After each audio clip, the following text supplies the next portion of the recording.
विगत कई वर्षों से जब जब भारत में संसद का सत्र चलता है तब तब विदेश में कोई ना कोई रिपोर्ट छपती है।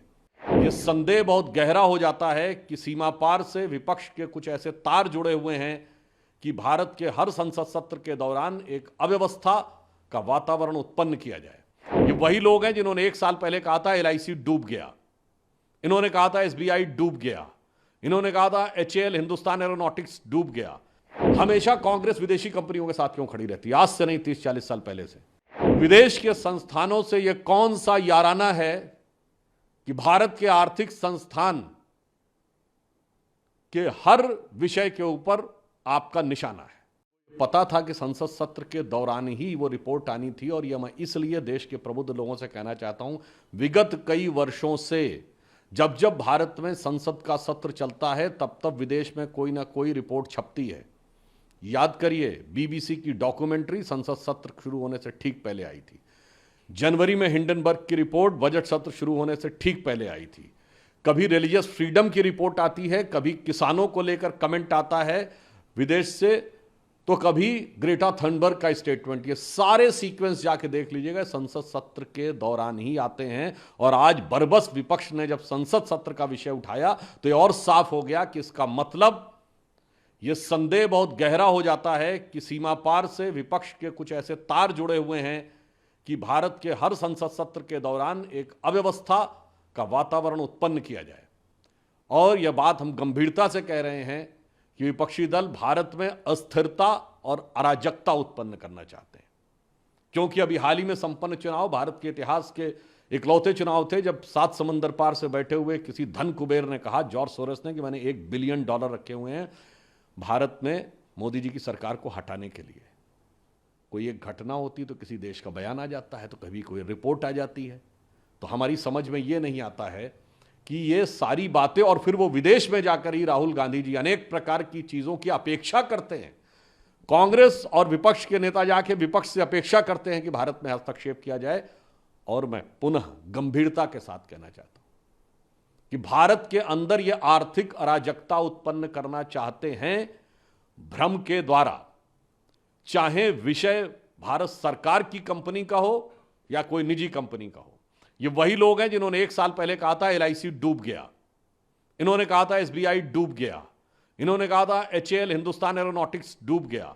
फैक्ट यह है कि LIC ने पिछले तिमाही में 17,000 करोड़ का प्रॉफिट दर्ज किया है, जो ऑल टाइम हाई है। स्टेट बैंक ऑफ इंडिया ने पिछले तिमाही में 21,000 करोड़ का प्रॉफिट दर्ज किया है, जो प्राइवेट और गवर्नमेंट दोनों की कंपनीज में मिला के ऑल टाइम हाई है। HAL ने 29,000 करोड़ का रेवेन्यू 2023-24 में आया। अब सेबी के ऊपर अटैक है।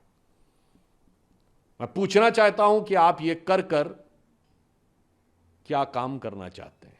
और मैं जिम्मेदारी के साथ कहता हूं, सिर्फ फैक्ट सामने रख रहा हूं, हमेशा कांग्रेस विदेशी कंपनियों के साथ क्यों खड़ी रहती है? आज से नहीं, 30-40 साल पहले से। यह बताइए, 1984 में यूनियन कार्बाइड के एंडरसन को इन्होंने हवाई जहाज में बैठ के भगाया था। यूनियन कार्बाइड के साथ कौन खड़ा था? कांग्रेस। बोफोर्स के साथ कौन खड़ा था 1987-88 में? कांग्रेस। अगस्ता वेस्टलैंड के साथ कौन खड़ा था? कांग्रेस। चेक पिस्टल्स वाली कंपनियों के साथ कौन खड़ा हुआ था? कांग्रेस। और BBC के साथ कांग्रेस, हिंडनबर्ग के साथ कांग्रेस। और मैं फिर भी कहूंगा, राहुल गांधी जी एक ब्रिटिश कंपनी में काम भी कर चुके हैं जिसका नाम था बैकऑप्स।